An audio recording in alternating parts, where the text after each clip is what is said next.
بسم اللہ الرحمن الرحیم۔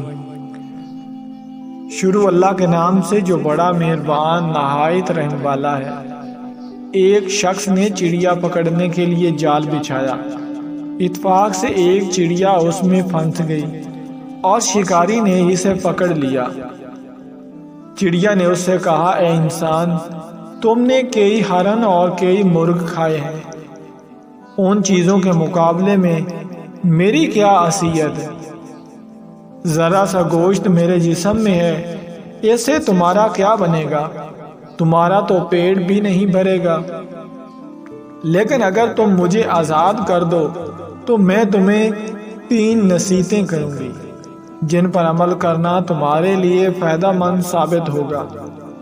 ان میں سے ایک نصیحت تو میں ابھی کروں گی، جبکہ دوسری نصیحت اس وقت جب تم مجھے چھوڑ دو گے اور میں دیوار پر جا بیٹھوں گی۔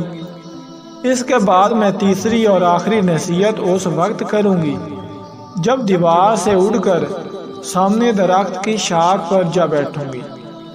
اب اس شخص کے دل میں تجسس پیدا ہو گیا کہ نہ جانے چڑیا کیا نصیحتیں کرے گی۔ اس نے چڑیا کی بات مانتے ہوئے اس سے کہا کہ تم مجھے پہلی نصیحت کرو، پھر میں تمہیں چھوڑ دوں گا۔ چنانچہ چڑیا نے کہا، پہلی نصیحت یہ ہے کہ جو بات کبھی نہیں ہو سکتی اس کا یقین مت کرنا۔ یہ سن کر اس آدمی نے چڑیا کو چھوڑ دیا اور وہ سامنے دیوار پر جا بیٹھی اور بولی، میری دوسری نصیحت یہ ہے کہ جو بات ہو جائے اس کا غم نہ کرنا۔ اور پھر کہنے لگی، اے بھلے مانس، تم نے مجھے چھوڑ کر بہت بڑی غلطی کی ہے، کیونکہ میرے پیٹ میں پاؤ بھر کا انتہائی قیمتی پتھر ہے۔ اگر تم مجھے ذبح کرتے اور میرے پیٹ سے اس موتی کو نکال لیتے تو اس کی فروخت کرنے سے تمہیں اس قدر دولت حاصل ہوتی کہ تمہارے آنے والی کئی نسلوں کے لیے کافی ہوتی اور تم بہت بڑے رئیس ہو جاتے۔ اور شخص نے جب یہ بات سنی تو افسوس کرنے لگا اور بہت پچھتایا کہ اس نے چڑیا کو چھوڑ کر اپنی زندگی کی بہت بڑی غلطی کی ہے۔ اگر میں اسے نہ چھوڑتا تو میری نسلیں سنور جاتی۔ چڑیا نے اسے اس طرح سوچ میں پڑے دیکھا تو اڑ کر درخت کی شاخ پر جا بیٹھی اور بولی، اے بھلے مانس، ابھی میں نے تمہیں پہلی نصیحت کی ہے جسے تم فوراً بھول گئے کہ جو بات ناممکن ہو، نہ ہو سکنے والی ہو، اس کا ہرگز یقین نہ کرنا۔